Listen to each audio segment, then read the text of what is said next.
குடும்ப உறவுகளை துண்டித்துக் கொண்டு, இரத்த உறவுகளை பகைத்துக் கொண்டு இரவிரவாக பயான் கேட்டாலும், குர்ஆன் வசனத்தை கரைத்து ஊத்தினாலும் ஏறாது. ஏன் தெரியுமா? குடும்ப உறவுகளை துண்டித்து நடக்கிற மனிதர்களை பார்த்துத்தான் அல்லாஹ் கேட்கிறான், அஃபலா யததப்பரூனல் குர்ஆன், அவர்கள் இந்த அல் குர்ஆனை சிந்திக்க வேண்டாமா?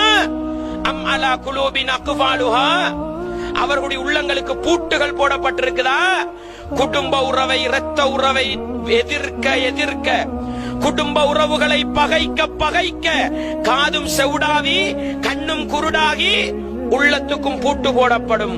என்னதான் நல்ல விஷயங்கள் வந்தாலும் உள்ளத்துக்கு போகாது. நஅூது பில்லாஹி மின்ஹா. இந்த மோசமான நிலையிலிருந்து அல்லாஹ் எங்கள் ஒவ்வொருவரையும் பாதுகாக்க வேண்டும்.